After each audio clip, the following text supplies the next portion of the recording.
sideshow league. It's all about feuds now. It's not about the games on the court. Phil and Melo, Phil and LeBron, Oakley and Dolan, Matt Barnes, Derek Fisher. The list just goes on. DeMarcus Cousins and the world. The list goes on and on and on. Every story is about off the court. The Knicks beat the Spurs yesterday, and the story was James Dolan sitting next to Latrell Sprewell. I don't think this is good. Well, this is my theory on it. I think you'll appreciate or at least understand it being a journalist yourself. I was a sports writer in New York, and I covered the Knicks for 3 years, okay? In New York City, it's all about the drama. Even though the fans and the city is very educated about the sport, when I covered the Knicks, we were always looking for the next big storyline off the court. When the Knicks played Golden State, it wasn't about playing the Warriors. It was about Latrell Sprewell's trip back to Oakland and how the crowd going to react. When the Lakers played the Knicks, it was about Chris Childs and Kobe Bryant. Remember, they got in a fight. How are they going to react when they see each other? There was always some storyline. I used to say it was a soap opera in a basketball setting. Thank you. It wasn't just basketball. It was a soap opera in a basketball setting. Now, with the internet becoming what it's become, remember the New York Post and the back page and the Daily News back page, for the most part, that would only be seen in New York back in the day, okay, when I was covering the team. Now, though, with the internet, tabloid journalism and sensationalism gets all over the country. And now I think that around the country, and in this case, the league, that type of journalism has become somewhat the norm because it's more sensational. And if you want to get the top click on one of these sites, then have a sensational headline. And so that's what all of this stuff is. This type of stuff was par for the course in New York when I covered the Knicks.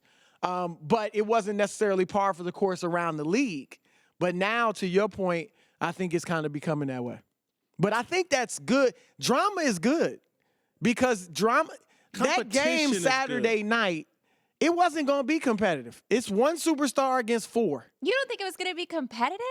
Oh, you like team versus team? Yeah, team versus team. Okay. I mean, because Golden Westbrook State was competitive.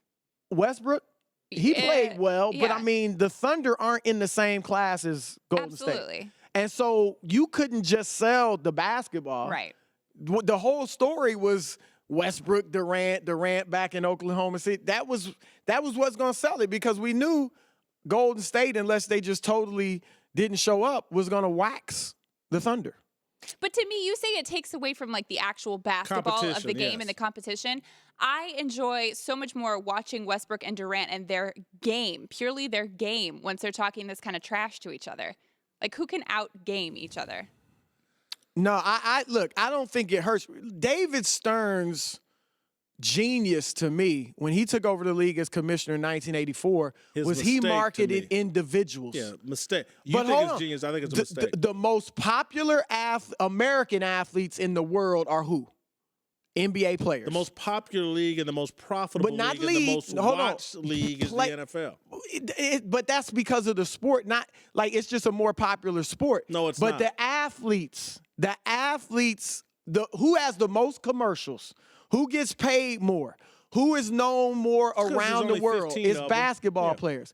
And that is because David Stern marketed individuals, and every team pretty much has an individual you want to see. Sacramento's terrible, but I want to see DeMarcus Cousins. Look, let me say this about this whole theory that football is more popular than basketball. I don't believe that.